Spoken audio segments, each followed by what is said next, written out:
వాగర్థావివ సంపృక్తౌ వాగర్థ ప్రతిపత్తయే జగతః పితరౌ వందే పార్వతీ పరమేశ్వరౌ. భజే శ్రీచక్రమధ్యస్థాం దక్షిణోత్తరయోః సదా శ్యామావార్తాళి సంసేవ్యాం భవానీం లలితాంబికాం. నమో మహద్భ్యో ఋషిభ్యో గురుభ్యో నమః.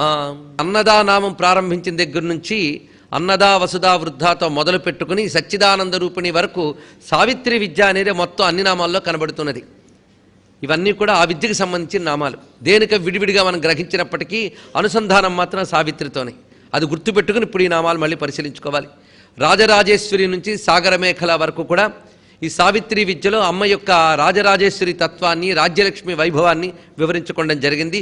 దీక్షిత, ఇది రాజరాజేశ్వరి భావంతో అనుసంధానం చేస్తే ఈ జగద్రక్షణంతటికీ కూడా అమ్మవారు దీక్షితురాలై అంటే నియమబద్ధురాలై పాలన చేస్తున్నది. తాను ఏర్పరిచిన నియమాన్ని తానే అనుసరిస్తూ జగతిని నడిపిస్తున్నటువంటి తల్లి. ఆ నడిపించే వ్యవహారంలో దైత్య శమని సర్వలోక వశంకరి. ఆ నడుపుతున్న పద్ధతుల్లోనే రెండున్నాయి: దైత్య శమనము, సర్వలోక వశంకరి, సర్వార్థదాత్రి. ఒక రాజరాజేశ్వరిగా లోకాన్ని అమ్మవారు ఎలా నడుపుతున్నారనే దాన్ని ఈ 3 నామాల్లో చూపించారు. దైత్య శమని, దైత్యులను శమింపజేసినది అంటే దైత్య బాధను లోకానికి తొలగించింది, అసుర సంహారం చేసింది అని అర్థం. ఎందుకంటే లోకరక్షణలో ఆవిడ దీక్ష కట్టుకున్నప్పుడు అందులో రక్షణలో బాధ్యతగా ఆవిడ చేస్తున్న పనులివి. అందుకే దీక్షిత తర్వాత ఈ మాట చెప్పడంలో ఔచిత్యం ఇది. దైత్య శమని.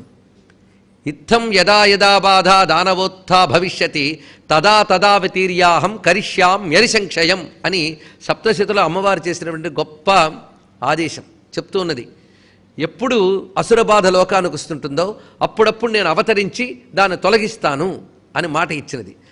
ఎందుకంటే అసురులంటే ఎవరో కాదు, తపస్సు ద్వారా, జ్ఞానము ద్వారా, దేని ద్వారా గ్రహించిన శక్తులన్నీ కూడా స్వార్థానికి, లోక వినాశనానికి వాడేవారే అసురులు. ఎప్పుడైతే వారు తపస్సు ద్వారా సంపాదించిన శక్తిని లోక వినాశనానికి వినియోగిస్తున్నారో అప్పుడు అమ్మవారు తన మహాశక్తితో వారి యొక్క శక్తుల్ని శమింపజేసి లోకరక్షకులైన దేవతలకు బలమిస్తున్నది. ఇదంతా లోకరక్షణలో ఆ వ్యవస్థలో ఒక భాగం ఇది. అందుకే దైత్య శమని. ఇలాగ దైత్యుల్ని శమనం చేయడం కానీ, శిష్టుల్ని రక్షించడం కానీ ఇవన్నీ చేయడం ద్వారా అమ్మవారికి లోకంపై ఉన్నటువంటి పట్టు ఏమిటో చూపిస్తున్నది. అందుకే సర్వలోక వశంకరి. సర్వలోకమునకు ఆవిడ వశంకరి. వశంకరి అనే మాటకు అర్థం ఏంటంటే తన వశంలో ఉండేటట్టుగా లోకాన్ని నడుపుతున్నది. అంతేగాని వాళ్ళని నేనేం చేయనయ్యా, వాళ్ళు నా చేతిలో వారు కారు అన్నదమ్మ. అందరూ ఆవిడ పట్టులో ఉన్నారు. అందుకే సర్వలోక వశంకరి. సర్వలోకమును తనకు వశవర్తులుగా నడిపించున్నది అని అర్థం. అంటే లోకము యొక్క నిగ్రహానుగ్రహ శక్తులు అమ్మవారివే. అందుకు అమ్మకి సాధ్యం అవుతుంది, సాధ్యం కాదని లేదు. అన్నీ తన యొక్క వశంలో పెట్టుకుని నడుపుతున్నది. సర్వార్థదాత్రి. ఈ విధంగా అసుర సంహారం చేయడం కానీ, లోకాన్ని నిగ్రహానుగ్రహంతో నడపడంలో కానీ అమ్మ చేస్తున్నది ఏంటంటే సర్వ అర్థదాత్రి. అన్ని ప్రయోజనములను ఇస్తున్నది. ఇక్కడ అర్థములు అంటే ఎవరెవరికి ఏమేమి కావాలో అవన్నీ ఇస్తున్నది ఆ తల్లే. ఈ జగతిలో ప్రతివారు అర్థములతోనే జీవిస్తున్నారు. అర్థములు లేకపోతే ఎవరు ఉండగలరు? ఎవరికి ఏది ఎప్పుడు అవసరమో అది అర్థం. ఆకలి వేసినప్పుడు అన్నమే అర్థం, దాహం వేసినప్పుడు నీరే అర్థం. కనుక ప్రయోజనం. ఇది సర్వ అర్థములు ఆ తల్లి ఇస్తున్నది. ఇక్కడ అమ్మవారి ఉపాసన ఫలము, ఉపాసన పద్ధతి కూడా ఈ నామాల్లో ఉంది. ఇప్పుడు ఆ భావంతో చూద్దాం. దీక్షిత అంటే దీక్షితుల రూపంతో ఉన్నదే నేను అర్థం చెప్పుకున్నాం. అలా అమ్మ దీక్ష స్వీకరించి అమ్మని ఎవరైతే ఉపాసన చేస్తున్నారో వారిని ఎలా అనుగ్రహిస్తున్నదో 3 నామాలతో చూపిస్తున్నారు. ఇందులో ముఖ్యంగా ఆవిడ దైత్య నాశనం చేస్తోంది కనుక దైత్య శమని అంటే దీక్షితులై ఉపాసన చేసేటువంటి భక్తుల్లో ఆసురీభావాలు ఏవైనా పూర్వవాసనల వల్ల వస్తే అవన్నీ తొలగిస్తున్నది. అంటే రాజస తామస భావాలు తొలగిస్తున్నది. వారి యొక్క సర్వభావాలను తన యొక్క నిగ్రహంలో పెట్టుకుని నడుపుతున్నది. వారికి కావలసిన అన్ని అర్థములు ఇస్తున్నది. ఇది అమ్మవారి ఉపాసనా విద్య యొక్క ఫలాన్ని 3 నామాల్లో చూపిస్తున్నారు. అందుకు ఆ తల్లే మనలో ఉన్న దుష్టత్వాన్ని శిక్షిస్తూ శిష్టత్వాన్ని రక్షించడం, కావలసినవి ఇవ్వడం. అందుకే సర్వార్థదాత్రి అనే మాట అమ్మవారికి శాస్త్రాలు అనేక చోట్ల కనబడుతున్నది. ఆ ఉన్నవే ఇక్కడ కూర్చో మనకు అందిస్తున్నారు. అందుకే ధర్మాదీన్ చింతితానర్థాన్ సర్వలోకేషు యచ్చతి అతో దేవీ సమాఖ్యాత సర్వై సర్వార్థ సాధిని. ఈ సర్వార్థ సాధిని అనే మాట మనకు దేవీ పురాణంలో కనబడుతున్నది. ధర్మాదులని అదేవిధంగా అర్థకామాదుల్ని అన్నిటినీ కూడా నిజానికి అర్థము అంటే 4ంటికి కలిపే అర్థం అంటారు. లేకపోతే పురుషార్థములని పేరు ఎందుకు వచ్చింది? ధర్మార్థ కామ మోక్షములను కలుపుకునే పురుష అర్థములు, జీవుడికి కావలసిన ప్రయోజనములు అని. అందుకు 4 అర్థములే. ఆ 4 అర్థములు ఇస్తుంది సర్వ అర్థదాత్రి, అన్నీ ఇవ్వగలిగినటువంటి తల్లి. అంతేకాదు శ్రీ విద్య ఉపాసకుడికి లభించే ఫలమే సర్వార్థద. అది ఎందుకంటే కేవలం భోగప్రధానమైనటువంటి అర్థకామాలు మాత్రమే ఇస్తానని చెప్పలేదు ఆవిడ. లోకయాత్రకు కావలసినటువంటి అర్థకామములు ఇస్తూ, అర్థకామ సంపాదనకు ఉండవలసిన ధర్మమనే బుద్ధిని ఇస్తూ, చిట్ట చివరికి చిత్తశుద్ధి కలిగించి మోక్షాన్ని కూడా ఇస్తున్నది. అందుకే సర్వార్థదాత్రి. ఇది శ్రీ విద్య యొక్క ఫలశ్రుతి. అందుకు ఇప్పటి వరకు అమ్మవారి యొక్క అనుగ్రహ వైఖరి, అనుగ్రహం పొందవలసిన విధానము, ఆ అనుగ్రహం కోసం దీక్ష పొందితే ఆ దీక్షస్వరూపంగా అమ్మే ఉన్నది అనేటువంటి భావం ఇంతవరకు చూపిస్తూ, ఇప్పుడు ఈ విద్యకు ప్రధానమైనటువంటి ఏ మంత్రం ఉన్నదో ఆ మంత్రాది దేవతను ఆవిష్కరిస్తున్నారు ఈ నామంతో, 700 నామంతో. సావిత్రి, అమ్మవారి పేరు సావిత్రి. ఈ సావిత్రి విద్య, ఈ సావిత్రి అనే నామానికి అనేక రకమైన అర్థములు ఉన్నాయి. ఇది ఒక వైదికమైనటువంటి ఒక మహామంత్ర స్వరూపం. ఇది సావిత్రి మంత్రం ఏది అని మంత్రం తీసుకునే కంటే సావిత్రి నామమే మంత్రంగా భావన చేస్తూ ఉపాసన చేయవచ్చు. దానికి రాజరాజేశ్వరికి ఉన్న సంబంధం కూడా ఇక్కడ తెలుసుకోవాల్సింది. ఎందుకంటే సావిత్రి విద్యలో భాగంగానే రాజరాజేశ్వరి అనుకున్నాం కనుక ఇక్కడ సవిత నుంచి సావిత్రి అనే శబ్దం వచ్చింది. సవిత అనే మాట సూర్యుడికి వాడతాం, కానీ శబ్దానికి అర్థం ఏమిటి? తత్ సవితుహు అని కూడా మనకున్నది. సవనము అనే మాట, ప్రసవము అనే మాట కూడా కనబడుతూ ఉన్నది. కానీ సవనము అంటే సృష్టి కనుక ఆ తల్లి సృష్టికారిణీ శక్తి. సావిత్రి అంటే సృష్టికారిణీ శక్తి. ఎప్పుడైతే సృష్టికారిణి అనే శక్తి అని చెప్పారో సృష్టి స్థితిలయలు 3 అందులో కలిసి ఉంటాయి. సృష్టికారిణి అంటే సృష్టిని నిర్వహిస్తున్నది అని అర్థం. అంతేగాని 3 కృత్యముల్లో ఒక్కటే చేసిందని కాదు. ఇక్కడ సృష్టిని నిర్వహిస్తున్నది అంటే స్థితి లయ తిరోధాన అనుగ్రహములతో సృష్టిని నిర్వహిస్తున్నది కనుక ఈ సృష్టికి మూలకారిణీ శక్తిని సవిత అని అంటారు. అందుకే బుద్ధి కర్మాణి భాస్మాకం యప్ ప్రేరయతి తస్యతు దేవస్య సవితు ఖ్యాతం.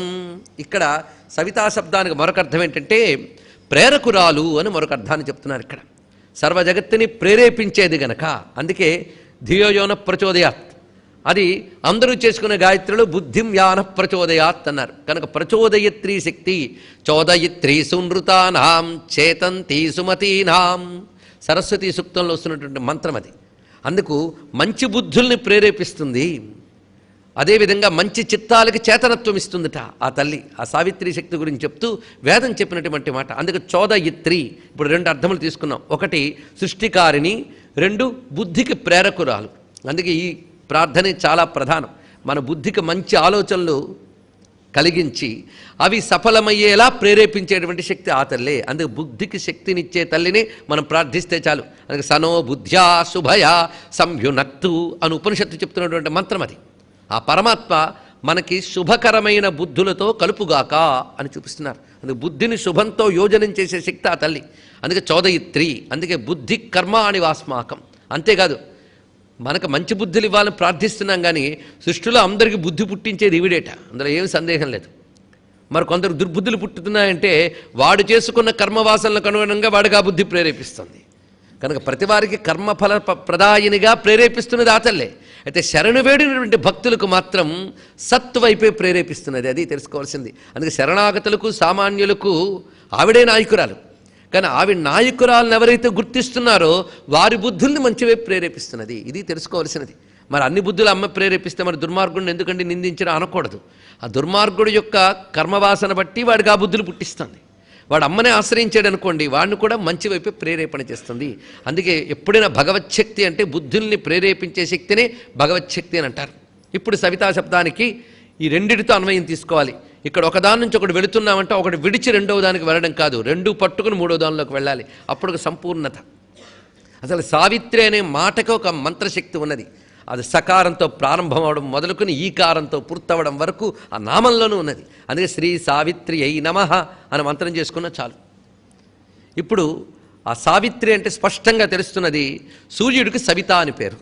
అందుకు సావిత్రి అంటే సూర్యమండలములో ఉన్నటువంటి ఆ గాయత్రి స్వరూపిణి అయినటువంటి ఏ పరబ్రహ్మ స్వరూపం ఉన్నదో దాన్ని సావిత్రి అంటారు. అందుకే పరబ్రహ్మ శక్తి సూర్యమండలంలో భాషించేటప్పుడు దానికి సావిత్రి అని పేరు.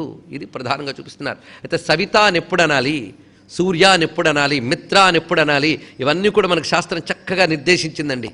నిజానికి ఒక్కసారి మనం ఆలోచిస్తే మన హిందూ మతం గురించి సూర్యుడికి ఇన్ని పేర్లు ఇంకెక్కడైనా ప్రపంచంలో కనబడతాయా? అసలు శాస్త్రాల దాకా ఎందుకు, కొంచెం సామాన్యుల్ని అడిగినా సూర్యుడికి కొన్ని పేర్లు చెప్పండి, వాళ్ళే చెప్పగలరు. సూర్యుడు, భానుడు, ప్రభాకరుడు, ఇలా మిత్రుడు, రవి, ఎన్నెన్నో చాలా చెప్పచ్చు ఓపికిస్తే. అలాంటి ఇన్ని పేర్లు చెప్పారంటే అర్థం ఏంటి అంటే సూర్యుడిని అంత గొప్పగా అర్థం చేసుకున్నారు మన ఋషులు అర్థం. ఇక్కడ అంత చక్కగా అర్థం చేసుకున్నారు. ఆయనలో ఉన్న రకరకాల శక్తులను పరిశీలించారు. ఒక్కొక్క శక్తి బట్టి ఒక్కొక్క పేరు పెట్టారు. ఎప్పుడు ఏ పేరు అనాలో తెలుసుకోవాలి. అన్నిటికీ కలిపి కొట్టురా కావేట్రంగా అన్నిటికి ఒక పేర్లు కాదు. అందుకే ఆదిత్య సవితా సూర్య ఖగ పూష గభస్తిమాన్ అని. ఇక్కడ దీనికి చక్కటి భాష్యం సాయణాచార్యులు రాస్తూ గొప్ప మాట చెప్పారు. ఉదయ పూర్వభాగి సవిత అన్నారు. ఆ ఉదయించడానికి కాస్త ముందు కాలంలో సూర్యుడి యొక్క ప్రకాశం వస్తుందట. ఆ ఉదయాత్ పూర్వభాగి సవిత అన్నారు. కనుక సవిత అన్నప్పుడు సావిత్రిని ఉపాసించవలసిన కాలం అక్కడే చెప్పబడింది చూడండి. ఉదయాత్ పూర్వభాగి, ఉదయానికి కాస్త ముందు సూర్యభగవాన్ని సవిత అంటారట. అటు తర్వాత ఆయన పేరు ఎలా మారుతోంది? ఆదిత్య అవుతోంది. మొత్తం రోజంతటికి ఉదయం నుంచి సాయంత్రం వరకు ఉన్న స్వామిని సూర్య అని అంట. అలాగా మళ్ళీ సూర్యోదయం వరకు సూర్యుడుకున్న పేర్లు చెప్పారండి. ఇది ఎలా అంటే అర్ధరాత్రి కనబడ్డ కదా అంటే అర్ధరాత్రి మనకు కనబడ్డగానే ఉంటాడట. ఆయన పగలు కూడా ఉంచిన శక్తి రాత్రి కూడా వివిధ విధాలుగా మనం ప్రసరిస్తూ ఉంటుంది అని చెప్తారు. అలా అర్ధరాత్రి ఉండే సూర్యనామాలు ఉన్నాయి. అలాగే సూర్యోదయం నుంచి సూర్యోదయం వరకు ఏ ఏ సమయాల్లో సూర్యుడిని ఏ ఏ పేర్లతో పిలవాలో కూడా వేదం చాలా గొప్పగా చెప్పింది. అవన్నీ చెప్తే మళ్ళీ అది ఆదిత్య ఉదయమో సౌరమో అయిపోతుంది. కనుక ప్రస్తుతానికి ఇక్కడ సావిత్రి అని చెప్పిన దాంట్లో దీన్నే మనం ఆ ఉదయకాలానికి ఉషకాలం అని పేరు కూడా ఉన్నది. ఉష రుజాయాం, ఉష దాహే అని అర్థ ప్రకారంగా సర్వరోగహరణ శక్తి కలిగిన కాలంట. ఆ కాలంలో సవిత్రి రూపుడైనటువంటి పరమాత్మని కానీ ఆరాధన చేస్తే అన్ని మంగళములు కలుగుతాయి. ఎందుకంటే సుమంగళి అనే మాట ఉషక్కాలానికి ఉన్న పేరు అది. అందుకు ఉషా అని కొందరు పేరు పెట్టుకుంటారంటే సుమంగళి అని అర్థంట. ఉషక్కాలంలో ఉన్న సూర్య భగవాన్ యొక్క శక్తియే సుమంగళి అని చెప్పబడుతున్నది. ఉష సూక్తములు మనకు వేదాల్లో ఉన్నాయి, అక్కడ కనబడుతుంది. ఆ పేరు చెప్పడంలో ఉద్దేశం ఏంటి? సుమంగళి అంటే అర్థం ఆ సమయంలో కానీ ఆ ఉషక్కాలంలో పరమాత్మని ప్రార్థన చేసినట్లయితే అన్ని సుమంగళము కలుగుతుంది. అందుకే అసౌయస్తామ్రో అరుణోత బభ్రు సుమంగళ అని వేదం కూడా అక్కడ ఆ శబ్దాన్ని ఆ విధంగా సూర్యపరంగా చెప్తున్నది. అయితే అక్కడ రుద్రమంత్రం కదా, అందుకే సూర్యుడు పురేణు రుద్రుడు, ఆయన శక్తి అయిన అమ్మవారు సుమంగళి, ఇంత చక్కగా సరిపోతున్నది. అందుకు ఆ సావిత్రి అన్నప్పుడు ఇన్ని భావాలు గ్రహించవలసిన అవసరం ఉన్నది. అందుకే సావిత్రి ఉపాసన చాలా విశిష్టమైనది. ఈ విధంగా సృష్టికారిణి, ప్రేరకురాలు, ఇదంతా ఎక్కడి నుంచి చేస్తుంది ఆవిడ? సూర్యమండలంలోంచి చేస్తుంది మనకి. అందుకే ఈ రెండు పనులు సూర్యుని ద్వారానే మనకు లోకంలో కనబడుతుంది. సూర్యుడి ప్రేరక శక్తి, సృష్టిలో అందరికీ కూడా కారక శక్తి, ప్రేరక శక్తి, అదే సావిత్రి, అదే సవితాశక్తి, అదే సూర్యుని యొక్క స్వరూపాన్ని చూపిస్తున్నారు. అందుకే సవితా సర్వభూతానాం సర్వభావాన్ ప్రసూయతే సవితాత్ పావనాచ్చైవ సవితా తేన చోచ్యతే. సవితా శబ్దానికి మరొక అర్థం చూపిస్తున్నారు. సర్వభూతములను వాటి యొక్క ఉనికిని కలిగించేటువంటి వాడు, పవిత్రము చేయువాడు అని మరొక అర్థం ఉంది సవితా శబ్దానికి. పవిత్రము చేయువాడు. ఆ సమయంలో ఆ సవిత్ర రూపుడైన సూర్యభగవాన్ని ఎవరు ఉపాసన చేస్తున్నారో వారు పవిత్రులవుతారు. అన్నిటికంటే శుద్ధి స్నానం ఏంటంటే సూర్యకిరణములట. అలాగని అసలు స్నానాలు మానిమని కాదు. ఇక్కడ జలాది స్నానాలు చేసినా సూర్యుడి ముందు ఒక్కసారి నమస్కారం చేసి ఆ కిరణ స్పర్శ పొందాలి. అది సూర్యకిరణ స్పర్శ లేకుండా అసూర్యం పశ్యలా ఉంటే లెక్కలేని రోగాలన్నీ వస్తాయండి, తెలుసుకోవాల్సింది. మనకి విటమిన్లు కానీ శరీరానికి కావలసినవన్నీ కూడా ఆయన కిరణముల నుంచి వస్తాయి. అందుకే వాటికి పవిత్రము చేయు శక్తి ఉన్నది అని చెప్తున్నారు ఇక్కడ. అందుకు జలస్నానాదులకు అవకాశం లేనప్పుడు కూడా ఒక్కసారి సూర్యకిరణములు పడేటట్టు నిలబడి ఒక నమస్కారం చేసుకున్న శుద్ధులమవుతాము అని చెప్పారు. ఇదొక ప్రక్రియ. ఆ కాంతులు పడుతూ ఉండగా కుడి చెవి మీద కానీ చెయ్యి వేసుకుని ఒక నమస్కారం చేసుకుంటే ఇంకా గొప్పదట. ఎందుకంటే కుడి చెవి గంగాస్థానం, అక్కడ స్పర్శించి సూర్యకిరణాలు తగిలితే అది శుద్ధి జరుగుతుంది అని చెప్తారు. అంటే స్నానాదులకు అవకాశం లేనప్పుడు ఇది ఒక పద్ధతి చెప్పారు. ఇది ఈ విధంగా మనకి పవిత్రకరుడు అని చెప్పడం కోసం పావనాత్ సవిత అని. ఇంకొకటి సవనము అని ఒక వ్యవహారం ఉన్నది. సవనము అంటే యజ్ఞం కనుక యజ్ఞస్వరూపురాలు అని సావిత్రి శబ్దానికి అర్థం చెప్పుకోవచ్చు. ఎందుకంటే సర్వయజ్ఞములు సూర్యభగవాన్ని ఆధారం చేసుకుని వెళతాయి. అగ్నిహోత్రం ఏమిటో కాదు, సూర్యుడి యొక్క స్వరూపమే. మనం వెళ్ళి సూర్యుడిలో ఆజ్యం వేయలేం కనుక ఆయన వల్ల వచ్చే అగ్నిని ఇక్కడ తయారు చేసుకుంటున్నాం. తయారు చేసి ఇందులో వేస్తే అందులో ఉన్నటువంటి అగ్నిదేవుడు తీసుకువెళ్ళి ఆదిత్య మండలంలోకి తీసుకువెళ్తాట. ఈ క్రమాన్ని మనువు తన స్మృతిలో చెప్తాడు. అనేక ధర్మశాస్త్రాలు చెప్పే వేదాన్ని అనుసరించి అది క్రమంగా అగ్నౌ ప్రాస్తాహుతి సమ్యక్ ఆదిత్యముపతిష్టతే ఆదిత్యా జాయతే వృష్టి. అన్నదా వసుదా దగ్గర కూడా దీనితోనే ప్రారంభించుకున్నాం మనం ఇక్కడ. అందుకు అగ్నిలో వేసినటువంటి ఆహుతులు అగ్నిదేవుడు తీసుకెళ్ళి ఆదిత్య మండలంలోకి తీసుకెళ్తాట. అక్కడి నుంచి సర్వదేవతలకి వెళతాయట. అక్కడికి వెళ్తే సర్వదేవతలకు ఎందుకు వెళ్ళాయి? అది సర్వదేవతాత్మకమైన తేజోమండలం గనక. అది ఇక్కడ. అక్కడి నుంచి తిరిగి వృష్టి ఎన్ని లభిస్తున్నాయి. వృష్టే రన్నాస్తదా ప్రజ. వృష్టి వల్లనే అన్నము, దానివల్ల సంతానము. అంటే సృష్టికారకుడు మళ్ళీ ఆయన అయ్యాడు కదా. కనుక సవనమనగా యజ్ఞము, యజ్ఞస్వరూపుడు. ఏష చైవాగ్నిహోత్రంచ ఫలం చైవాగ్నిహోత్రిణాం వేదాశ్చ క్రతవశ్చైవా క్రతూనాం ఫలమేవచ.